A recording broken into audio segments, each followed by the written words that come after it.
നടക്കൂല. പ്രിയപ്പെട്ട സഹോദരങ്ങളെ, തൊട്ടടുത്ത ദിവസം എൻ്റെ നാട്ടിലൊരു മരണം ഉണ്ടായി. അതിൻ്റെ ഷോക്ക് തീർന്നിട്ടില്ല. ഇപ്പോൾ 24 വയസ്സുള്ള അൽതാഫ് ഹിഷാമി എന്ന് പറയുന്ന ഒരു അനുജ സഹോദരൻ മരണപ്പെട്ടു.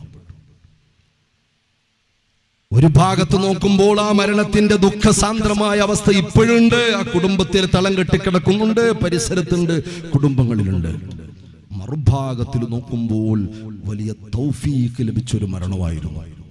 ഒരു മാതൃകാപരമായ ജീവിതം നയിച്ചതിന്റെ പേരില്, സദാ റബ്ബിന്റെ ദീനുമായി ബന്ധപ്പെട്ട് മുന്നോട്ട് പോയതിന്റെ പേരില്, അള്ളാഹുവിനെ പേടിച്ച് മുന്നോട്ട് പോയതിന്റെ പേരില്, ഇബാദത്തിൽ കൃത്യതയുണ്ടായതിന്റെ പേരില്, അഹ്ലുസുന്ന വൽ ജമാഅത്തുമായി ബന്ധപ്പെട്ടിട്ടുള്ള ഖിദ്മത്ത് ചെയ്തതിന്റെ പേരില് ഒരു ചെറിയ ശമ്പളം, എന്തെങ്കിലും ചെറിയൊരു വരുമാനം വല്ലപ്പോഴൊക്കെ കിട്ടുന്നതിൽ നിന്നും ഉള്ളതുപോലെ ആരും അറിയാതെ സദഖ കൊടുത്തതിന്റെ പേരില്, എന്റെ പ്രിയപ്പെട്ടവരെ, ആ മരണപ്പെടുന്നതിന് മുമ്പ് പലരോടും അതിന്റെ സൂചനകളുള്ള വാക്കുകൾ പറഞ്ഞു.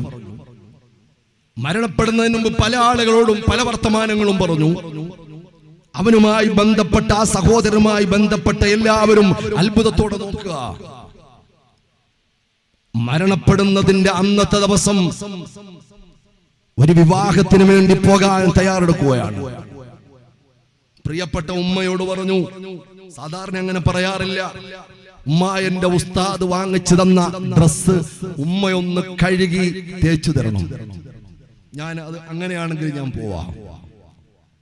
ആ ഉസ്താദ് മേടിച്ചു കൊടുത്ത ഡ്രസ്സ് ഉമ്മ തന്നെ അങ്ങനെ ഒരു ആഗ്രഹം പറഞ്ഞപ്പോൾ കഴുകി തേച്ചിട്ട് കൊടുത്തു. അതുമായിട്ട് പുറത്തു നിൽക്കുന്ന സമയം, ആ ഡ്രസ്സൊക്കെ ഇട്ട് കല്യാണത്തിനിറങ്ങാൻ വേണ്ടി പോകാൻ വേണ്ടി തയ്യാറെടുക്കുന്ന സമയം, പുറത്തു നിൽക്കുന്ന സമയം ഒരാൾ ചോദിച്ചു, എങ്ങോട്ട് പോവാണ്? കല്യാണത്തിന് പോകുന്നു എന്നല്ല പറഞ്ഞത്, ഞാനൊരു യാത്ര പോവുകയാണ്, ഞാനൊരു യാത്ര പോവുകയാണ്. ഓരോ മൂമെന്റുകളും അറിഞ്ഞോ അറിയാതെയോ മരണത്തിലേക്കുള്ള യാത്രയാണ്. റോഡിന്റെ സൈഡിലുള്ള ഒരു ചെറിയ ഒരു പൊക്കം, ഒരു എഡ്ജിലേക്ക് വണ്ടി ഒന്ന് കയറാൻ പ്രയാസപ്പെട്ട് വണ്ടി മറിഞ്ഞു. ഒന്നും മറിഞ്ഞു വീണട്ടേ ഉള്ളൂ, പ്രത്യേകിച്ച് ഒരു അപകടമില്ല, വണ്ടിയായിട്ടൊന്നും കൂട്ടിമുട്ടിയിട്ടൊന്നുമില്ല. പുറകിലിരുന്ന ചെറുപ്പക്കാരന് ഒന്നും പറ്റിയിട്ടില്ല. ആ വീണ വാഹനം ഓടിച്ച ചെറുപ്പക്കാരൻ അതാ അവിടെ തൊട്ടടുത്ത ഹോസ്പിറ്റലിൽ എത്തിയപ്പോഴേക്ക് കുറച്ച് സമയത്തിന്റെ ഉള്ളിൽ മരണപ്പെട്ടു. അല്ലാഹു തആല മഗ്ഫിറത്ത് കൊടുക്കുമാറാകട്ടെ. നിങ്ങൾ ആലോചിക്കണം, ആ മയ്യത്തിനെ കാണാൻ വേണ്ടി വന്ന ആളുകളുടെ തിരക്ക് ഞാൻ ഓർത്തു പോവുകയാണ്. എത്ര ആലിമീങ്ങളാ നാട്ടുകാർ ഞെട്ടിപ്പോയി. തിങ്ങി നിറഞ്ഞു ആ വീട് മുഴുവനും. വീട്ടിന്റെ ഉള്ളിൽ മയ്യത്ത് വെക്കാൻ പറ്റിയില്ല, പുറത്താ മയ്യത്ത് വെച്ചത്. ആ പള്ളി, മൈനാഗപ്പള്ളിയിൽ, കരുനാഗപ്പള്ളിക്കടുത്ത് ശാസ്താംകോട്ട മൈനാഗപ്പള്ളി, ചെറുബിലാക്കൽ പള്ളി എന്ന് പറയുന്ന പള്ളിയിൽ, അവിടെയുള്ളവർ പറയുന്നു, ഞങ്ങളുടെ ഓർമ്മയില് ഇത്രയും ജനം കൂടുന്നത് ആദ്യമായിട്ടാണ്. 24 വയസ്സുള്ള ഒരു ചെറുപ്പക്കാരൻ. എത്ര വലിയ സാദാത്യങ്ങളും പണ്ഡിതന്മാരും മുത്തഅല്ലിമീങ്ങളും മുഅ്മിനീങ്ങളും വന്നു. എരിപൊരിയുന്ന വെയിലത്ത് ഖബറിന്റെ അടുക്കൽ നിൽക്കാനും എല്ലാം ദുആയും എല്ലാം കഴിഞ്ഞ് പിന്നെയും ചെറുപ്പക്കാർ അവിടെ നിൽക്കുക വിശുദ്ധമായ ഖുർആനുമായിട്ട്. ഇടക്കിടക്ക് ഇടതടവില്ലാതെ ആ വീട്ടിലും ആ ഖബറിലും ഇങ്ങനെ ഓതൽ നടക്കുകയാണ്. ലോകത്തിന്റെ വിവിധ ഭാഗങ്ങളിൽ ആ പൊന്നുമോന് പ്രാർത്ഥന കിട്ടിയിട്ടുണ്ട്. ഇന്നലെ രാത്രിയില് അവനോടൊപ്പം ബൈക്കിൽ സഞ്ചരിച്ച മുഹ്സിൻ എന്ന് പറയുന്ന എന്റെ പ്രിയപ്പെട്ട അൻസ് സഹോദരൻ എന്നെ വിളിക്കുക. 11 മണിയായപ്പോ ആ ബൈക്കിൽ പുറകിലിരുന്ന ചെറുപ്പക്കാരനാണ്. ആ മുഹ്സിൻ ജൗഹരി എന്ന് പറയുന്ന ആ സഹോദരനെ വിളിച്ചിട്ട് പറയുന്നു, ഉസ്താദേ, ഉസ്താദ് ഉറങ്ങിയോ? ഞാൻ പറഞ്ഞു, ഉറങ്ങിയില്ല, ഞാൻ അങ്ങോട്ടൊന്ന് വരികയാണ്, എനിക്കൊരു കാര്യം പറയാനുണ്ട്. ഞാനിങ്ങനെ ആലോചിച്ചു, പടച്ചവനെ, ഇന്ന് മയ്യത്തൊക്കെ അടക്കി, എന്താ അവന് നീ പ്രത്യേകിച്ച് പറയാനുള്ളത്? ഞാൻ ഇന്ന് രാവിലെ വീട്ടിൽ നിന്ന് 3:30 കഴിയുമ്പോൾ വെളുപ്പിലെ 3:30 എഴുന്നേറ്റെങ്കിലാണ് എനിക്ക് ഉദ്ദേശിച്ച ട്രെയിനിൽ ഇവിടെ എത്താൻ പറ്റുക. അതുകൊണ്ട് ഞാൻ നേരത്തെ എഴുന്നേൽക്കേണ്ട ആളാണ്. അതുകൊണ്ട് അല്പമെങ്കിലും നേരത്തെ കിടക്കണമെന്ന് ആഗ്രഹിച്ചു. പക്ഷേ ഈ മുഹ്സിൻ എന്ന് പറയുന്ന പൊന്നുമോൻ പറഞ്ഞപ്പോൾ ഞാൻ വാതിൽ തുറന്നു. സിറ്റ് ഔട്ടിൽ തന്നെ അവനെ പ്രതീക്ഷിച്ചിരുന്നു. വേറൊരു മോനുമായിട്ട് അവൻ വന്നു. എന്റെ പ്രിയപ്പെട്ടവരെ, വന്നിട്ട് എന്നോട് പറയാ, വിതുമ്പിക്കൊണ്ട് കരഞ്ഞുകൊണ്ട് പറയാ, ഇന്നലത്തെ ഒരു ദിവസവും ഞാൻ പിടിച്ചു നിന്നു. കാരണം എനിക്ക് അവനെ ഒരു വട്ടം കൂടി ഒന്ന് കാണാമായിരുന്നു. ഇവര് തമ്മിൽ അത്രയും വലിയ ബന്ധമാണ്.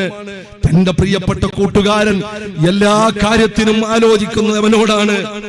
സ്വന്തം സഹോദരങ്ങളെ പോലെ ഒളിച്ചാടി നടന്നിരുന്ന പ്രിയപ്പെട്ട രണ്ട് ഇരട്ട സഹോദരങ്ങളെ പോലെയുള്ള ആ സഹോദരനോട് വിതുമ്പിക്കൊണ്ട് ആ പാതിരാവിലെ പറയാണ്, ഞാൻ നാളെ എങ്ങനെയാ, ഞാൻ എന്റെ മനസ്സിൽ എങ്ങനെ, ഇന്ന് ഈ രാത്രി ഞാൻ എങ്ങനെ ഉറങ്ങും?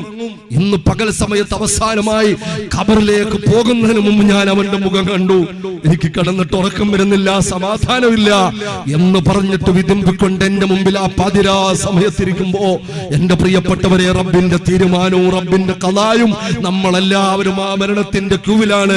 അവൻ സന്തോഷത്തോടെ യാത്രയായതാണ് എന്നൊക്കെ പറഞ്ഞ് ഇന്നത്തെ മരണ വിഷയവും അതുമായി ബന്ധപ്പെട്ട അനുബന്ധമായ ചടങ്ങുകളും അവിടെ കൂടിയിട്ടുള്ള പണ്ഡിതന്മാരും സാദാത്യങ്ങളും മുത്തലിങ്ങളും മയ്യത്ത് നിസ്കാരവും പ്രാർത്ഥനയൊക്കെ പറഞ്ഞ് ഞാൻ അവനെ സമാധാനിപ്പിച്ചു. എന്നിട്ട് കൂടെ വന്ന ചെറുപ്പക്കാരനോട് പറഞ്ഞു, മോനെ ഇന്ന് നീ വേണോ അവന്റെ അടുത്ത് കിടക്കാൻ? അവൻ മറ്റൊരു കൂട്ടുകാരനാണ്, ഒന്നുകിൽ അവനെ നിന്റെ വീട്ടിൽ കൊണ്ട് കിടത്തണം, അല്ലെങ്കിൽ അവന്റെ വീട്ടിൽ നീ അവന് കൂട്ടുകിടക്കണം എന്നൊക്കെ പറഞ്ഞ് സമാധാനിപ്പിച്ചു വിട്ടു. എന്റെ പ്രിയപ്പെട്ട സഹോദരങ്ങളെ, എന്റെ പ്രിയപ്പെട്ട സഹോദരങ്ങളെ, വളരെ ഖിലാസോടെ ആത്മാർത്ഥമായിട്ട് ആമീൻ പറയണേ. അല്ലാഹുവേ, ആ ഖബർ നീ സന്തോഷിപ്പിക്കണേ അല്ലാ, ദറജ വർദ്ധിപ്പിക്കണേ അല്ലാ, മഗ്ഫിറത്ത് കൊടുക്കണേ അല്ലാ, മർഹമത്ത് കൊടുക്കണേ അല്ലാ, സ്വർഗ്ഗ പൂങ്കാവനമാക്കണേ അല്ലാ, സ്വർഗ്ഗത്തിന്റെ ഉദ്യാനമാക്കണേ അല്ലാ, സ്വർഗ്ഗത്തിന്റെ എല്ലാ സന്തോഷങ്ങളും ആ ഖബറിൽ നൽകി അനുഗ്രഹിക്കണേ അല്ലാ. അത്തരത്തിൽ വലിയ ആത്മീയ സപ്പോർട്ടുള്ള ഒരു മൗത്ത് ഞങ്ങൾക്കും നൽകി അനുഗ്രഹിക്കണേ തമ്പുരാനെ.